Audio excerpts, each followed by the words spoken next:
अस्सलामुअलैकुम स्टूडेंट्स, अल्लामा Iqbal open university के course code 9424 quantitative reasoning के chapter number 6 importance of geometry in architecture and landscape के आज हम क्वेश्चंस कवर करने जा रहे हैं। लेकिन सबसे पहले हम बात करेंगे फार्मूलाज की जो इस चैप्टर में यूज़ हुए हैं। तो सबसे पहला फार्मूला आप देख सकते हैं कि volume is equal to length into width into depth और हाइट। ठीक है, या तो डेप्थ और हाइट इस तरह से है कि अगर गहराई में होगी तो उसे डेप्थ काउंट किया जाता है, और अगर जो है वो ऊंचाई है तो फिर हाइट। लेकिन फार्मूला जो है वो सेम रहता है कि लेंथ को मल्टीप्लाई करना होता है विड्थ के साथ, और फिर जो भी हो डेप्थ हो या हाइट हो उनके साथ दोनों को मल्टीप्लाई कर देंगे तो हमारे पास वॉल्यूम निकल आता है। 1 क्यूबिक मीटर जो है वो 1000 लीटर्स के बराबर होता है। वॉल्यूम ऑफ सिलेंडर, वॉल्यूम जो है वो सिलेंडर का कितना होता है पाई आर स्क्वायर एच, जबकि सरफेस एरिया सिलेंडर का क्या होता है 2 pi r h. Volume of sphere होता है 4/3 पाई आर क्यूब, जबकि volume of hemisphere 2/3 pi r cube होता है। तो इस तरह से ये फार्मूलाज आपको बताने का मकसद पहले यही है कि आप इन फार्मूलाज को अच्छे से याद कर लें, ताकि जब हम क्वेश्चन सॉल्व करें तो आपको पता हो कि जो क्वेश्चन हम सॉल्व कर रहे हैं इसमें कौन सा फार्मूला कैसे यूज़ होगा। तो आप लोगों की जो बेस है वो पहले बन चुकी होगी, तो क्वेश्चन हल करना आपके लिए आसान हो जाएगा। तो इस तरह से आप देख सकते हैं कि ये सर्कल मैंने एक ड्रा किया है, जिसमें ये मुकम्मल लाइन जो डी है वो डायामीटर होता है सर्कल का, और जो सेंटर से एक तरफ का जो हिस्सा है जिसको आर से रिप्रेजेंट किया गया है इसे बेसिकली रेडियस कहते हैं। और कुछ इस तरह से आर जो है वो डी का हाफ होता है, तो इस तरह से are is equal to d/2। तो ये फार्मूला भी यूज़ होने वाला है। अब बात करते हैं पेरीमीटर की। पेरीमीटर आपको पता है 4 साइड्स के साथ जो है वो 4 को मल्टीप्लाई करेंगे तो ये पेरीमीटर का एक फार्मूला है, इसको आपने याद रखना है। जैसे कि ये रेक्टेंगल आपके सामने है और 4 साइड्स हैं, तो इस तरह से एरिया है। एरिया का फार्मूला आपको पता है सिंपली लेंथ इंटू विड्थ होता है, जबकि पेरीमीटर ऑफ रेक्टेंगल का फार्मूला आप देख सकते हैं 2 इंटू लेंथ प्लस विड्थ। जबकि एरिया ऑफ पैरालेलोग्राम, जिसे हम ए से डिनोट कर रहे हैं, ये बेस मल्टीप्लाई हाइट। तो जो बेस होती है और जो हाइट होती है उन दोनों को मल्टीप्लाई करके हम एरिया ऑफ पैरालेलोग्राम निकाल सकते हैं। जबकि पेरीमीटर ऑफ पैरालेलोग्राम क्या है, तो 2 मल्टीप्लाई बेस प्लस हाइट। वहाँ पे बेस मल्टीप्लाई हाइट होती है तो एरिया निकलता है, और जब बेस प्लस साइड होगी और उसको 2 से मल्टीप्लाई करेंगे तो ये पेरीमीटर निकलता है पैरालेलोग्राम का। तो वॉल्यूम ऑफ क्यूब जो है वो साइड का क्यूब लेंगे, जो भी हमें साइड गिवन होंगे ना उनका क्यूब लेंगे तो वो हमारे पास वॉल्यूम ऑफ क्यूब निकल आएगा। वॉल्यूम ऑफ स्फीयर आप देख सकते हैं 4/3 पाई आर क्यूब, जबकि curve surface area of cone जो है वो पाई आर एल है, और total surface area of cone जो है वो pi r l plus pi r square है। वो यहाँ पे नहीं लिखा हुआ आई थिंक, बट वो भी आपने याद रखना है, एंड के क्वेश्चंस में वो भी यूज़ होने वाला है। तो क्वेश्चन नंबर 1 देखें। 50 metre long, 30 metre wide and 2.5 metre deep are the dimensions of a competitive swimming pool. तो ये एक स्विमिंग पूल है जिसकी उसने डायमेंशंस जो है वो हमें बता दिए हैं कि लेंथ जो है वो 50 मीटर है, जो उसकी विड्थ है वो 30 मीटर है, और डीप यानी कि डेप्थ जो गहराई है वो 2.5 मीटर है। तो तीनों चीज़ें हमें बता दी गई हैं, और वो कह रहा है कि what is the capacity of the pools water. तो पूल्स में जो पानी है उसकी क्या कैपेसिटी होगी, मींस हमने जो है वो वॉल्यूम फाइंड करना है। तो जब हमें वॉल्यूम फाइंड करना है तो जो हमने फर्स्ट फार्मूला जो है यहाँ पे आपको बताया था कि length into width into depth होगा, तो वही फार्मूला जो है वो हम यहाँ पे यूज़ कर रहे हैं, और सिंपली वैल्यूज़ पुट करके आपने आंसर निकाल लेना है। और जैसे ही आप इसका जो आंसर निकालेंगे तो वो इसका आंसर क्यूबिक मीटर्स में होगा, क्योंकि यहाँ पे देखें कि ये आपको मीटर्स में गिवन है तीनों लेंथ्स। जब तीनों मीटर्स में गिवन है तो तीनों मीटर्स जब आपस में मल्टीप्लाई होंगे, एक मीटर दूसरे से तो मीटर स्क्वायर हो जाएगा, और दूसरा तीसरे से तो ये मीटर क्यूब हो जाएगा, जिसे हम क्यूबिक मीटर कहते हैं। तो इसे हमने लीटर्स में कन्वर्ट करना है, तभी तो हमें पानी जो है वो हम नापते हैं। या जैसे आप दूध लेते हैं तो लीटर में लेते हैं ना, कि आपने 2 लीटर दूध लेना है या किस तरह से, तो पानी भी तो लीटर्स में ही जो है नापा जाता है एक किस्म से।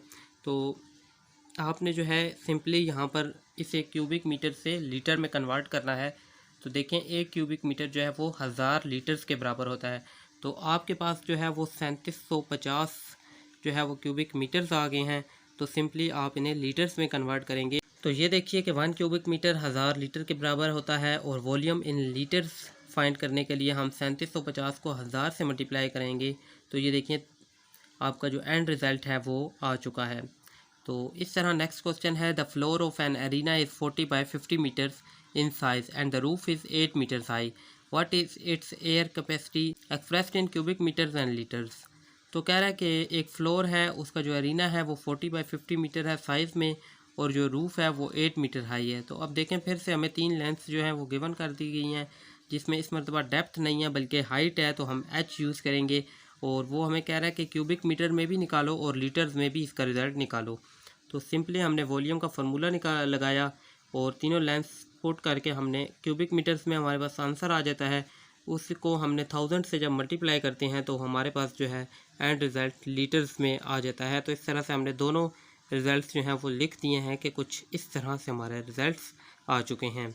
नेक्स्ट क्वेश्चन नंबर 3 की बात करते हैं। The air duct in a stadium measures 40 feet in length and 18 inches at in radius on a circular cross section. What is the volume of the duct and how many square feet of paint are needed to paint the outside of the duct? तो ये कह रहा है कि air duck है stadium में, वो major करता है 40 फीट उसकी लेंथ बताई है और 18 इंच के करीब उसका रेडियस है सर्कुलर क्रॉस सेक्शन में। और जो वॉल्यूम है डक का वो हमने बताना है कि कितने स्क्वायर फुट है और कितना पेंट जो है वो चाहिए होगा आउटसाइड ऑफ द डक को कवर करने के लिए। तो एयर डक है जो है सिलेंडर का, उसका जो फार्मूला बनता है volume is equal to pi r square h. तो ये फार्मूला जो है वॉल्यूम ऑफ सिलेंडर का है, जो मैं आपको यहाँ पीछे बता चुका हूँ, पाई आर स्क्वायर एच है। तो ये फार्मूला अगर आपको याद होगा तो सिंपली आपने इसमें वैल्यूज़ पुट कर देनी है। तो आपको जो है वो 40 फीट बताई गई है, तो जिसे हम एच से डिनोट करेंगे, जबकि आर जो है वो रेडियस हमें 18 इंच बताया गया है। तो 18 इंच को सबसे पहले हमने फ़ीट में कन्वर्ट करना है। तो 1 फुट में जो है वो 12 इंच होते हैं जैसा कि आपको पता है। तो सिंपली आपने 18 को जब 12 पे डिवाइड करना है तो ये आपके पास 1.5 फीट आ जाएंगे। तो सिंपली आपने वॉल्यूम ऑफ सिलेंडर के formula pi r square h में वैल्यूज़ पुट करनी है और पाई की वैल्यू पुट करेंगे तो आपके पास कुछ इस तरह से क्यूबिक फीट में आंसर आ जाएगा। जब आपका आंसर क्यूबिक फीट में आ जाएगा तो उसके बाद आपने surface area of cylinder find करना है, ताकि आपको जो पेंट नीडेड होगा आउटसाइड एरिया को कवर करने के लिए वो भी फाइंड हो जाएगा।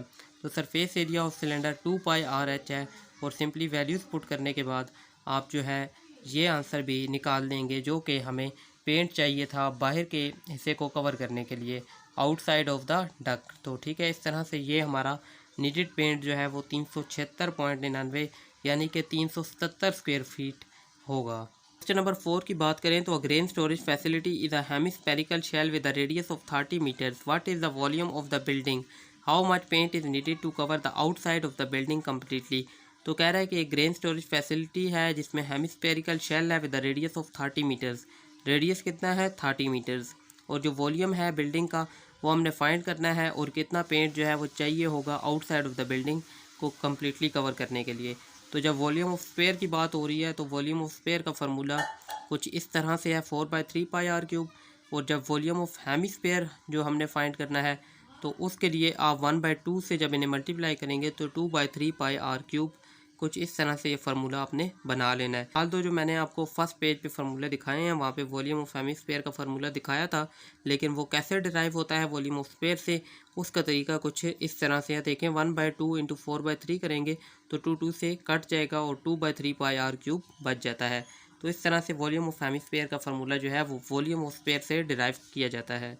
अब हमारे पास फार्मूला आ गया है और रेडियस जो है वो हमें गिवन है 30 मीटर। तो सिंपली हमने 2/3 पाई आर क्यूब में पुट करने के बाद कुछ इस तरह से वॉल्यूम ऑफ हेमिस्फेयर निकाल लेना है। जब ये निकल आएगा तो हमने पाई की वैल्यू जो है वो पुट कर देनी है और 18,000 पाई को जब 18,000 को 3.1416 से मल्टीप्लाई करेंगे तो हमारा वॉल्यूम ऑफ हेमिस्फेयर की मुकम्मल तो इस तरह से हमारी जो वॉल्यूम ऑफ हेमिस्फेयर है इसकी मुकम्मल वैल्यू कुछ 56,548.67 मीटर क्यूब में आ जाएगी। तो इसके बाद आप देख सकते हैं कि एरिया ऑफ स्पेयर जो है वो हमने फाइंड करना है। अगर हम ये फाइंड कर लेते हैं तो हमें जो कंडीशन गिवन थी कि आउटसाइड जो पेंट नीडेड है वो भी हम फाइंड कर सकते हैं एरिया ऑफ स्पेयर को फाइंड करके। तो एरिया ऑफ स्पेयर का जो फार्मूला है वो 4 पाई आर स्क्वायर है। आर की वैल्यू हमें गिवन है, पाई की वैल्यू हमें पता है। According to condition for a hemisphere the outer curved surface area is half of the sphere. ठीक है, जो कंडीशन हमें गिवन है उसके मुताबिक जो आउटर कर्व्ड सरफेस एरिया है वो स्पेयर का हाफ है, स्पेयर का आधा बनता है। लेकिन हम जो है वो सर्कुलर बेस एरिया जो है वो ऐड करते हैं ताकि जो कंप्लीट पेंट कवरेज है वो मुकम्मल हो सके। तो शायद आपको ना यहाँ से इस बात की समझ ना आ रही हो, लेकिन मैं आपको जो है वो समझा देता हूँ कि जैसे हमारे पास ना पिछले पेज पे वॉल्यूम ऑफ स्पेयर था, तो ये देखिए वॉल्यूम ऑफ स्पेयर से वॉल्यूम ऑफ हेमिस्फीयर में हम गए हैं और उसमें से हमने वॉल्यूम ऑफ हेमिस्फीयर फाइंड किया है। इसी तरह से जो एरिया ऑफ स्पेयर है हमारे पास, उसका हमने एरिया ऑफ हेमिस्फीयर निकाल लेना है। फार्मूला जो है वो हाफ हो जाता है, तो जहाँ पे हमें एरिया ऑफ स्पेयर गिवन है तो इसको भी हमने हाफ कर देना है, एरिया ऑफ हेमिस्फीयर बना लेना है। तो ये कैसे होगा, 4 पाई आर स्क्वायर है तो हाफ क्या होगा 2 पाई आर स्क्वायर, तो 2 पाई आर स्क्वायर हो जाएगा। लेकिन जो हमने ना बेस ऐड करनी है, ताकि जो बेस ऐड करेंगे तो हमारे पास जो कंप्लीट पेंट कवरेज है वो मुकम्मल हो सकेगी। तो वो बेस जो है वो क्या है, वो पाई आर स्क्वायर है। तो जब इनकी वैल्यूज़ पुट करेंगे सिंपली तो हमारे पास कुछ इस तरह से जो आंसर है वो आ जाएगा और ये हमारा पेंट नीडेड होगा। क्वेश्चन नंबर 5 थोड़ा ट्रिकी क्वेश्चन है, इसको आपने समझने की कोशिश करनी है कि सिलेंड्रिकल कंटेनर है, वो कह रहा है वो होल्ड करता है 3 टेनिस बॉल्स को properly piled inside of it. The height of the can or its circumference which is larger. Describe your thinking. तो कहता है कि आप क्या सोचते हैं कि जो सिलेंड्रिकल कंटेनर है वो होल्ड करता है 3 टेनिस बॉल्स को। एक सिलेंड्रिकल कंटेनर है जो 3 टेनिस बॉल्स को अपने अंदर समो लेता है और कह रहा है कि जो हाइट है केन की और उसके सर्कमफेरेंस की वो लार्जर है, वो ज़्यादा है। तो आपकी थिंकिंग क्या है? तो हमने ये देखिए एक मैंने ना कंटेनर लिया और उसमें 3 बॉल्स जो हैं वो ड्रा की और एज्यूम किया है कि टेनिस बॉल जो है वो स्पेरिकल है और उनका डायामीटर जो है वो डी है। तो ये हमने एज्यूम किया। एज्यूम का मतलब है कि हम लेट कर रहे हैं, कोई चीज़ सपोज कर रहे हैं, ख़ुद अपने जहन में उसे सोच रहे हैं कि जो स्पेरिकल बॉल्स जो है टेनिस बॉल जो हैं वो स्पेरिकल हैं और उसका जो डायामीटर है वो डी है। तो आप अपनी थिंकिंग के मुताबिक कुछ भी डायामीटर सजेस्ट कर सकते हैं। मैंने यहाँ पे डायामीटर डी रखा है और जो रेडियस है बॉल का वो क्या होगा, तो जाहिर सी बात है जो मैंने आपको फार्मूला बताया था कि रेडियस जो है वो डायमीटर का हाफ होता है, r is equal to d by two. की बात क्या है कि आपने कैलकुलेट करनी है हाइट कंटेनर की। कंटेनर की हाइट कैलकुलेट करनी है तो जो आपने क्वेश्चन में देखा कि 3 टेनिस बॉल्स जो है ना वो properly piled inside of it. इसका मतलब ये है कि 3 टेनिस बॉल्स कुछ इस तरह से जो है वो भर दी है। अगर मैं चाहता तो इनको दूसरे तरीके पे भी रख सकता था, एक के साथ एक रख देता और उसके ऊपर एक रख देता, बाकी जगह बच जाती। लेकिन जो ये फ़िक्रा है ना properly piled inside of it, इसको मुकम्मल करने के लिए मैंने एक बॉल को उसके ऊपर रखा और फिर दूसरी बॉल को उसके ऊपर रखा और इस तरह से जो सिलेंडर है वो भर गया। तो इसका मतलब है कि हाइट जो है वो 3 टेनिस बॉल्स के डायमीटर के बराबर है। इसीलिए h is equal to 3d जो है वो मैंने यहाँ पर इक्वेशन डराइव कर ली है। जब ये इक्वेशन डिराइव हो गई है तो इसका क्या मतलब है कि height of container is total height of 3 tennis balls stacked vertically which equal 3 times the diameter of a tennis ball. तो ये जो मैंने h is equal to 3d लिखी है, इसी को मैंने यहाँ पर जो है वो डिस्कस कर दिया है कि जो हाइट है कंटेनर की वो बराबर है total height of 3 tennis balls stacked vertically which equal 3 times the diameter of a tennis ball. जबकि नेक्स्ट जो है बात ऊपर की गई थी सरकमफेरेंस की, हाइट और सरकमफेरेंस की बात की गई थी। तो हाइट तो हमने फाइंड कर ली, अब सरकमफेरेंस फाइंड करना है। तो circumference of the cylindrical container is determined by the circular cross section that fits the tennis ball. ठीक है, so the diameter of this cross section is equal to the diameter of a tennis ball. तो एक tennis ball का जो cross section area होता है ना वो उसके सरकमफेरेंस जो है उसके बराबर है सिलेंड्रिकल कंटेनर के। तो इसीलिए c is equal to pi d जो है इक्वेशन यहाँ से डिराइव की गई है। तो जब ये दो इक्वेशंस हमारे पास आ गई हैं तो इन दोनों इक्वेशंस को हमने कंपेयर कर लेना है बाय सपोजिंग इट 1 and 2। इन्हें हमने एक इक्वेशन को 1 का नाम दे देना है, दूसरी इक्वेशन को 2 का नाम दे देना है। जब हमने इन्हें कंपेयर करना है और पाई की वैल्यूज़ पुट करनी है तो हमें पता चलता है कि जो c है वो ग्रेटर दैन h हो जाता है और इस वजह से सरकमफेरेंस ऑफ सिलेंड्रिकल कंटेनर जो है वो हाइट से ज़्यादा है। तो हमने जो अपनी थिंकिंग बताई है वो ये बताई है कि सरकमफेरेंस जो है सिलेंड्रिकल कंटेनर का वो इसकी हाइट से ज़्यादा है। क्वेश्चन नंबर 6 में हमें कह रहा है कि आपने कैलकुलेट करना है साइज़ को और पैरामीटर को। A square state park with 6 miles slides. तो 6 माइल्स जो है वो स्लाइड्स बता रहा है और एरिया ऑफ स्क्वायर, जब यहाँ पे देखें स्क्वायर की बात कर रहा है तो एरिया ऑफ स्क्वायर का फार्मूला लगाना है जो कि साइड स्क्वायर है, साइड हमें 6 गिवन है तो सीधा हमारे पास आंसर आ जाता है। पेरीमीटर अब हमने फाइंड करना है साइज़ के बाद, तो पेरीमीटर ऑफ स्क्वायर क्या होता है 4 मल्टीप्लाई साइड, ठीक है। स्क्वायर की 4 साइडें होती हैं तो 4 से उसको मल्टीप्लाई किया तो गिवन साइड जो है वो 6 है, तो 4 6 24 माइल्स आ गया। इसी तरह से दूसरा क्वेश्चन है रेक्टेंगुलर बताया हुआ है, ठीक है। रेक्टेंगुलर एनवेलप 8 इंच लॉन्ग और 14 इंच वाइड, मतलब लेंथ 8 है और विड्थ जो है वो 14 है। तो एरिया का फार्मूला क्या होता है लेंथ इंटू विड्थ, दोनों को मल्टीप्लाई किया 112 स्क्वायर इंचेस। एरिया साइज़ हमारे पास आ चुका है। पेरीमीटर का फार्मूला अप्लाई किया, प्लस किया पहले और फिर मल्टीप्लाई किया 44 इंचेस, हमारे पास आंसर आ जाता है।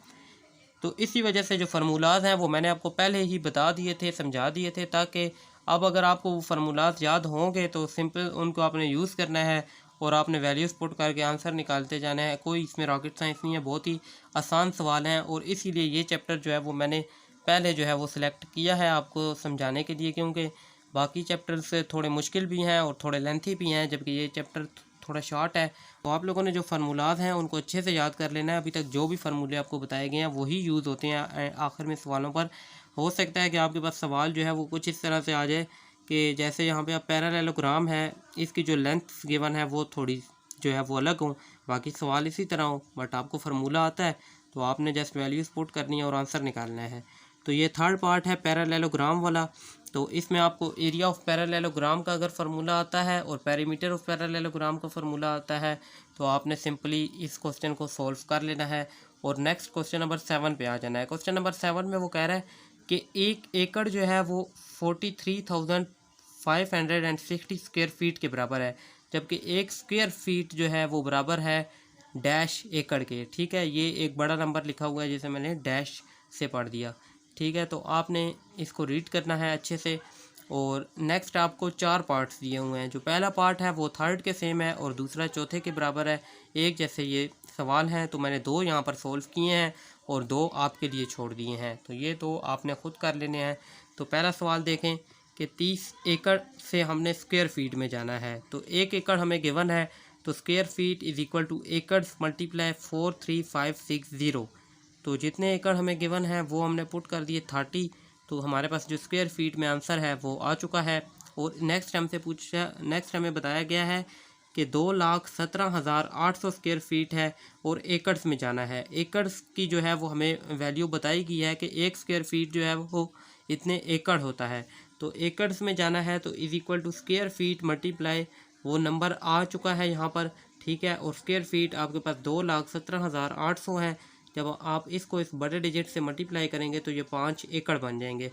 सेम इसी तरह से देखें, आपने जैसे 30 एकड़ से स्क्वायर फीट में गए थे आप, इसी तरह से 51 एकड़ से स्क्वायर फीट में जाना है। मतलब कि 51 को आपने 43,560 से मल्टीप्लाई करना है तो आपके पास इसका आंसर आ जाएगा।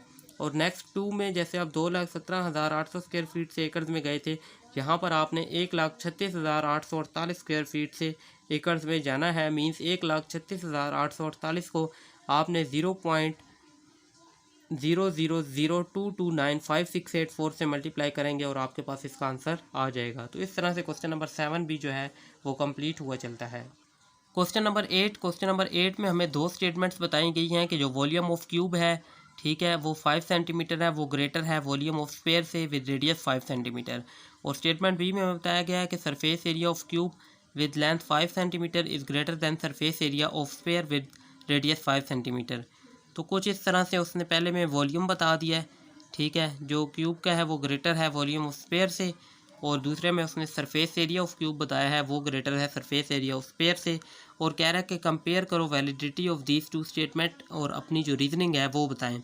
तो सिंपल हमने वॉल्यूम ऑफ क्यूब का फार्मूला लगा लेना है और जो वैल्यू हमें गिवन है वो हमने उसमें पुट कर देनी है। Volume of cube is equal to side का क्यूब, ठीक है। साइड हमें 5 सेंटीमीटर गिवन है तो उसमें हमने क्यूब लगाया तो 125 सेंटीमीटर क्यूब आ गया। जबकि volume of sphere 4/3 pi r cube, अभी पीछे क्वेश्चन में सोल्व किया है, फार्मूला आपको मैं पहले ही बता चुका था। तो सिंपल आपने इसमें पाई और आर की वैल्यू पुट करनी है। तो कुछ इस तरह से आपके पास 523.6 सेंटीमीटर क्यूब आया है। लेकिन अब यहाँ पे देखें कि volume of cube 125 centimetre cube आया है और volume of sphere 523.6 centimetre cube आया है। तो कौन सा बड़ा है? जाहिर सी बात है वॉल्यूम ऑफ स्फीयर बड़ा है ना। लेकिन उसने हमें क्या कहा था कि वॉल्यूम ऑफ क्यूब बड़ा है, ग्रेटर है वॉल्यूम ऑफ स्फीयर से। तो स्टेटमेंट ए तो रॉन्ग हो गई है। तो आपने यहाँ पे लिखना है since 125 centimetre cube is less than 523.6 centimetre cube, so the cube's volume is less than the sphere's volume, hence statement A is false. तो इस तरह से स्टेटमेंट ए फॉल्स हो गई है। नेक्स्ट आपने स्टेटमेंट बी को भी इसी तरह से जो है वो चेक कर लेना है। सरफेस एरिया ऑफ क्यूब का फार्मूला लगाना है जो कि 6 मल्टीप्लाई साइड स्क्वायर होता है। साइड हमें 5 गिवन है, उसके ऊपर स्क्वायर लिया तो ये 150 सेंटीमीटर क्यूब आ गया। तो सरफेस एरिया ऑफ स्क्वायर का फार्मूला लगा लिया 4 pi r square, values put की कुछ इस तरह से 314.16 आ गया। तो इसमें भी देख लें कि 150 जो है वो लेस दैन 314.16 सेंटीमीटर क्यूब है। तो स्टेटमेंट बी भी जो है वो फॉल्स है। नेक्स्ट क्वेश्चन नंबर 9 की बात करते हैं। तो टोटल सरफेस एरिया जो कोन का है वो फाइंड करना है। रेडियस 3 यूनिट्स है और स्लांट हाइट जो है वो 5 यूनिट्स है। स्लांट हाइट जो होती है वो तिरछी ऊंचाई होती है। जैसे हाइपोटेन्यूज आपने देखा होगा, अगर ट्रायंगल आपने वो देखी हो, इस चैप्टर के शुरू में है, क्योंकि हमने थ्योरी कवर नहीं की तो मैं आपको जो है वो पढ़ा नहीं सका, लेकिन आपको यहाँ से समझ आ जाएगी कि जो सिंपल हाइट होती है वो यूं सीधा एरो जा रहा होता है, लेकिन जो स्लांट हाइट है वो कुछ एरो इस तरह से चढ़ाई जा रही होती है जैसे पहाड़ भी होते हैं। तो आप समझ गए होंगे। तो टोटल सरफेस एरिया ऑफ कोन का फार्मूला ये मैंने आपको बता दिया था पहले ही कि कुछ इस तरह से होता है pi r l plus pi r square. लेकिन इसमें भी एक लॉजिक ये है कि एरिया ऑफ लेटरल और एरिया ऑफ बेस, तो पाई आर एल जो है ये एरिया ऑफ लेटरल के बराबर होता है, जबकि पाई आर स्क्वायर जो है वो एरिया ऑफ बेस के बराबर होता है। इन दोनों को अलग अलग फाइंड करना होता है और इनमें फिर ऐड कर देना होता है। जब ऐड करेंगे तो टोटल एरिया ऑफ कोन हमारे पास निकल आएगा। और यहाँ पे देखें स्लांट हाइट को हमने एल से डिनोट किया है अपने फार्मूले के अकॉर्डिंग, क्योंकि हाइट भी तो लेंथ ही होती है, तो इस वजह से इसे हमने L is equal to 5 unit किया। पाई की वैल्यू हमें पता है, रेडियस 3 यूनिट्स गिवन है। और इस तरह से A lateral pi r l, इस तरह से हमने 15 पाई निकाल लिया और A base pi r square is equal to 9 pi निकाल लिया और दोनों को ऐड किया तो ये 24 पाई बन गया। तो पाई की वैल्यू पुट की तो हमारे पास 75.40 स्क्वायर यूनिट्स इस तरह से आंसर आ गया। और इस तरह से ये जो चैप्टर है वो आपको समझ आ गया होगा इंशाल्लाह। अगर कोई क्वेश्चन में कन्फ्यूजन हो तो आप जो है वो कमेंट बॉक्स में लाजमी पूछिएगा और वीडियो को लाइक करें और चैनल को सब्सक्राइब करें और